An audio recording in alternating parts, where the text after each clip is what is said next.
Hi friends, welcome to Pranay Kitchen. இன்னைக்கு நம்ம பார்க்க போற வெஜிடபிள்ஸ் குருமா. அதுக்கு தேவையான பொருட்கள் இப்போ நம்ம பார்க்கலாம் வாங்க. நான் காலிஃப்ளவர், உருளைக்கிழங்கு, பீன்ஸ், கேரட்டு அலசி கட் பண்ணி வச்சுருக்கேன், ரெடி பண்ணி. வெங்காயம் வச்சுருக்கேன், பச்சை மிளகாய் வச்சுருக்கேன், ஒரு சின்ன தக்காளி வச்சுருக்கேன், அரைக்கிறதுக்கு தேங்காய், பச்சை மிளகாய் வச்சுருக்கேன், கார்னிஷ்காக கொத்தமல்லி வச்சுருக்கேன், அடுத்து இஞ்சி பூண்டு விழுது அரைச்சி வச்சுருக்கேன்,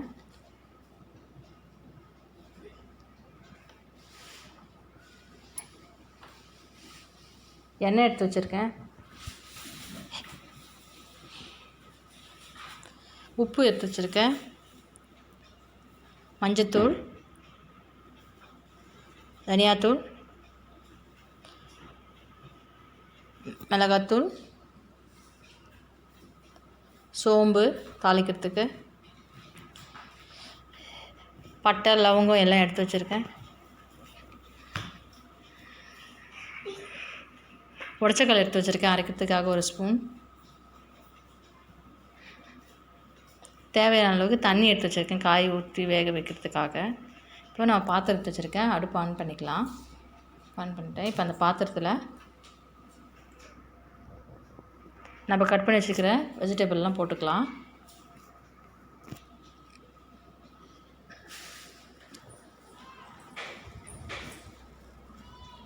இப்போ இஞ்சி பூண்டு விழுது போட்டுக்கலாம்.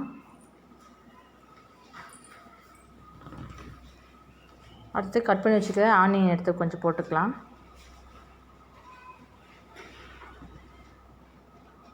மீதி எண்ணெய் தாளிக்கிறதுக்கு வச்சுக்கலாம்.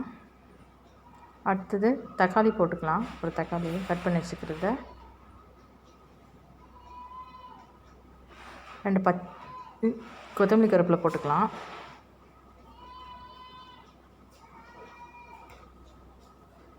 ரெண்டு பச்சை மிளகா நான் சும்மா இதுக்காக போடுறேன்.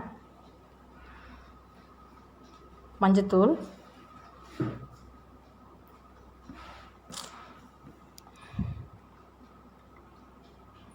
மிளகாத்தூள்,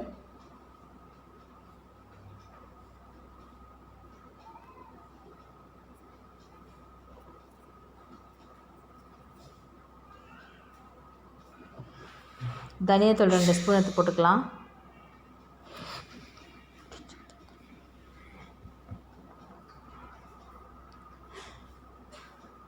சோம்பு போட்டுக்கலாம் கொஞ்சம்.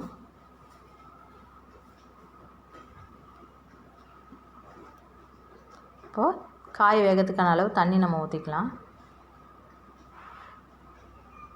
தண்ணி காய் வேகிற அளவுக்கு ஊற்றி வேக வச்சுக்கணும். இப்போ காய் வேகத்துக்கான அளவு உப்பு போட்டுக்கலாம். இப்போ கிளறி விட்டுட்டு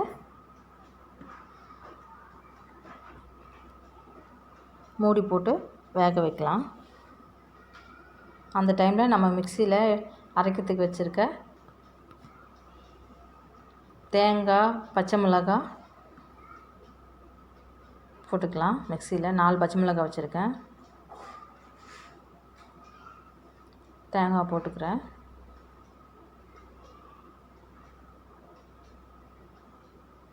உடச்சக்கல் எடுத்து வச்சுருக்கேன் ஒரு ஸ்பூன், அதையும் போட்டுக்கலாம்.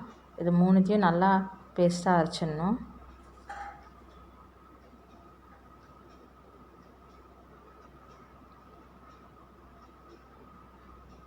பார்த்திங்கன்னா கொரகொரப்பாக இருக்கும். அது அந்த மசாலா அரைக்கிறதுக்கு தண்ணி ஊற்றி நல்லா அரைச்சிக்கணும். தேங்காய்லாம் அரைக்கிறதுக்கு பார்த்திங்கன்னா நல்லா தேங்காய், பச்சை மிளகா, உடச்சக்கல் நல்லா அரைஞ்சிச்சு. நல்லா மைய அரைச்சிட்ருக்கேன். உங்களுக்கு தெரியுது, ரெடி ஆகிடுச்சு. இப்போது இந்த பவுல் எடுத்து இந்த விழுதை ஊற்றிக்கலாம்.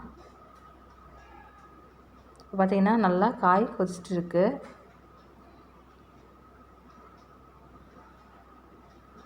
பார்த்திங்கன்னா நல்லா கொதி வந்துகிட்டே இருக்குது. கிளறி விட்டுக்கலாம்.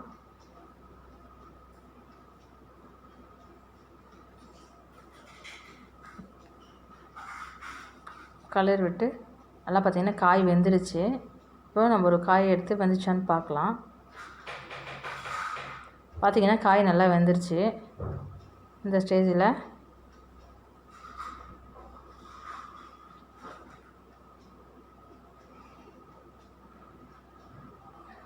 இப்போ நான் அரைச்சி வச்சுக்க தேங்காய், பச்சை மிளகா, உடச்சக்கல் விழுதை சேர்த்துக்கலாம். விழுத ஊற்றிட்டு நல்லா கரண்டியில் கலக்கி விட்டுக்கணும். இப்போ தாளிக்கிறதுக்கு ஒரு கடாய் வச்சுருக்கேன் சின்னது.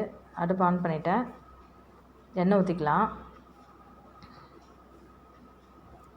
இப்போ எண்ணெய் காஞ்சிடுச்சு. சோம்பு போட்டுக்கலாம் தாளிக்கிறதுக்கு.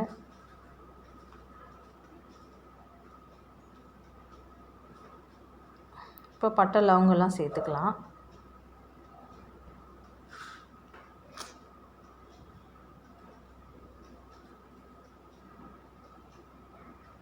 அடுத்தது வெட்டி வச்ச வெங்காயத்தை சேர்த்துக்கலாம். பார்த்திங்கன்னா நல்லா வெங்காயம் கொஞ்சம் நிறம் மாதிரி இருக்குது. இந்த ஸ்டேஜில் இஞ்சி பூண்டு விழுது கொஞ்சம் தாளிக்கிறதுக்கு சேர்த்துக்கலாம். இருக்குன்னு நம்ம குருமாவில் சேர்த்துருக்கிறதுனால தாளிக்கிறதுக்கும் கொஞ்சம் சேர்த்தா நல்லா டேஸ்டியாக இருக்கும் குருமா. அதனால் இஞ்சி பூண்டு விழுது போட்டு கலரி விட்டுக்கணும். இப்போ பார்த்திங்கன்னா நல்லா இஞ்சி பூண்டு வாசனை போயிடுச்சு. வெங்காயமும் நல்லா வதங்கிடுச்சு. இப்போ நம்ம ஸ்டவ் ஆஃப் பண்ணிக்கலாம். ஆஃப் பண்ணிவிட்டு தாளிச்சதை எடுத்து நம்ம குருமாவில் ஊற்றிக்கலாம். இப்போ குருமாவில் ஊற்றிட்டேன். பார்த்திங்கன்னா நல்லா குருமா தளன்னு கொதிச்சுட்டு இருக்குது. இப்போ கலரி விட்டுக்கலாம்.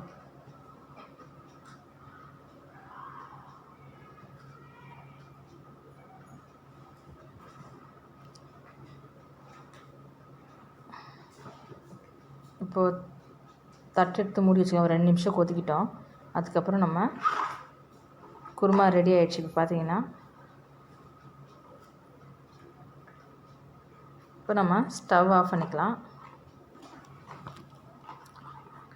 இப்போ நம்ம ஒரு பவுலில் குருமா ஊற்றிக்கலாம்.